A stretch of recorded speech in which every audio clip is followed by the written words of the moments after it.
અમદાવાદ શહેરના વિખ્યાત કાંકરિયા લેફ્ટમાં આવેલા વર્ષો જૂની બાલવાટિકાનો કાયાકલ્પ કરાયો છે। ડાયનાસોર પાર્ક, ગ્લાસ હાઉસ અને શો હાઉસ સહિત જ અનેક પ્રકારની એક્ટિવિટી સાથેની નવનીત બાલવાટિકાનું શુક્રવારે મુખ્યમંત્રી ભૂપેન્દ્ર પટેલના હસ્તે લોકાર્પણ કરવામાં આવશે। 1956 માં કાંકરિયા પરિસરમાં બનેલી બાલવાટિકા જે હાલમાં કાંકરિયા ઝૂ ખાતે હસ્તક આવેલી છે, જેનું 68 વર્ષ બાદ પીપીપી ધોરણે રીડેવલપમેન્ટ, મોડર્નાઇઝેશન એન્ડ અપગ્રેડેશન કરવાનો નિર્ણય કરવામાં આવ્યો હતો। રૂપિયા 22 કરોડના ખર્ચે બાલવાટિકાને મ્યુનિસિપલ કોર્પોરેશન દ્વારા કોન્ટ્રાક્ટ આપી અને નવીનીકરણ કરવામાં આવ્યું છે। અમદાવાદ મ્યુનિસિપલ કોર્પોરેશન કાંકરિયા લેકફ્રન્ટ દ્વારા જૂની જે બાલવાટિકા છે એનું નવીનીકરણનું કામ હાથ પર લેવામાં આવ્યું હતું। પીપીપી એજન્સીને નોમિનેટ કરી અને એમના દ્વારા અંદાજિત 22 કરોડના ખર્ચે નવી બાલવાટિકાનું નિર્માણ કરવામાં આવ્યું છે। એની અંદર ઘણા બધા આકર્ષણો છે। આવતીકાલે સાંજે 7 વાગે આપણા રાજ્યના મુખ્યમંત્રી શ્રી ભૂપેન્દ્રભાઈ પટેલના વરદ હસ્તે એનું લોકાર્પણ થવા જઈ રહ્યું છે। આપણને સૌને ખ્યાલ છે કે અમદાવાદના રહીશો, આજુબાજુના બાળકો એ આની સાથે વર્ષોથી જોડાયેલા છે, એનું નવીનીકરણ કર્યું છે। Municipal recreation committee chairman Jayesh ત્રિવેદીએ જણાવ્યું હતું કે જેમ કાંકરિયા તળાવ, પ્રાણી સંગ્રહાલય વગેરેનો તત્કાલીન મુખ્યમંત્રી નરેન્દ્ર મોદીએ કાયાકલ્પ કરાવીને કાંકરિયા લેક ફ્રન્ટનું નિર્માણ કરાવ્યું, તે પછી દરરોજ હજારો લોકો કાંકરિયા લેક ફ્રન્ટની મુલાકાત લેતા થઈ ગયા છે। પરંતુ કાંકરિયા પ્રાણી સંગ્રહાલય અંતર્ગત આવેલી બાલવાટિકા વર્ષો જૂની અને કોઈ ખાસ આકર્ષણ વગરની હોવાથી બાલવાટિકાના મુલાકાતીઓની સંખ્યા નહિવત રહેતી હોય છે। અમદાવાદમાં બાલવાટિકાનું નવીનીકરણ કરવામાં આવ્યું છે અને જેમાં અલગ અલગ પ્રકારની એક્ટિવિટીઝનો સમાવેશ કરવામાં આવ્યો છે, કારણ કે અત્યાર સુધીની બાલવાટિકા છે તેમાં માત્ર સામાન્ય રાઇડ્સ હતી, ત્યારે આ નવી બાલવાટિકા કેવી હશે તેના વિશે આપણે અહીંયાના જે મેડમ છે તેમની સાથે જ વાત કરીશું। બેન, આપનો પરિચય? મારું નામ જીગીશા ઠક્કર છે। આઈ એમ ઇન HR ડિપાર્ટમેન્ટ। બાલવાટિકામાં ઘણું સરસ નવીનીકરણ કરવામાં આવ્યું છે, જેનું ઉદ્ઘાટન આવતીકાલે આપણા શ્રી CM સરના હાથે કરવામાં આવશે।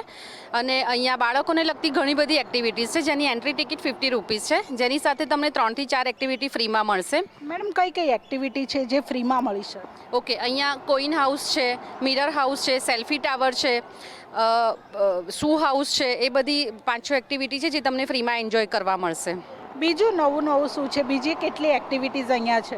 અહીંયા બટરફ્લાય પાર્ક બાળકો માટે બનાવવામાં આવ્યું છે, જેમાં લાઇટિંગવાળા બટરફ્લાયઝ છે, ફ્લાવર્સ છે, એ બિલકુલ નવી વસ્તુ અહીંયા મૂકવામાં આવી છે અમે। બીજું બાળકો માટે ગો કાર્ટ છે, ગેમ ઝોન છે, સેલ્ફી ટાવર છે, મિરર મેઝ છે, ઘણી બધી એવી એક્ટિવિટીઝ છે। બીજું શું હશે? અહીંયા ગ્લાસ ટાવર પણ બનાવવામાં આવ્યો છે। અહીંયાની મેડમ સ્પેશિયાલિટી ગ્લાસ ટાવર છે, જે તમને ગુજરાતમાં ફર્સ્ટ ટાઈમ જોવા મળશે। બીજું અહીંયા ફ્લાઇંગ થિયેટર છે, જેમાં બાળકોને સમટાઈમ એવું લાગશે કે અમે ફોરેસ્ટમાં જઈ રહ્યા છીએ, ડાયનાસોરની વચ્ચે જઈ રહ્યા છીએ। સી વોટર છે, જેમાં તમને લાગશે કે ડોલ્ફિનમાં જઈ રહ્યા છે। અને જ્યારે તમે સી વોટરમાં ઇન્વોલ્વ થશો ને, ત્યારે તમને એવું રિયલાઇઝ થશે કે લિટરલી તમારી પર પાણી પણ આવશે, એટલે તમને નેચરલ એવું ફિલિંગ આવશે કે તમે સી વોટરમાં જ છો। કે જે એજેડ પર્સન સ્ટેર્સથી નહીં જઈ શકે એના માટે લિફ્ટ મૂકવામાં આવી છે। લિફ્ટમાં પણ પર્ટિક્યુલર એક માણસ રહેશે જે એમને ઉપર લઈ જશે, નીચે લાવશે। અને ગ્લાસ ટાવરની સરાઉન્ડિંગ બી અમે ત્યાં સિક્યુરિટી ગાર્ડ્સ છે, અમારો સ્ટાફ જે છે એ બધા ત્યાં આગળ અવેલેબલ રહેશે અને એ લોકોને પ્રોપરલી ગાઈડલાઈન આપશે। એટલે આવતીકાલથી જ્યારે CM અહીંયાનું ઉદ્ઘાટન કરશે ત્યારથી જ અમદાવાદીઓ સહિત રાજ્યભરના તમામ લોકોને આ તમામ એક્ટિવિટીનો લાભો છે તે મળવાનો છે। ત્યારે જો સેફટીની વાત કરવામાં આવે તો સિક્યુરિટીથી લઈને ફાયર સેફટીની તમામ જે તૈયારીઓ છે તે અહીંયા કરવામાં આવી છે, એટલે કે લોકો અહીંયા આવીને ખૂબ જ જે ધમાલ મસ્તી અને મજા છે તે અમદાવાદના નવા બાલવાટિકામાં લોકો આવતીકાલથી કરી શકશે।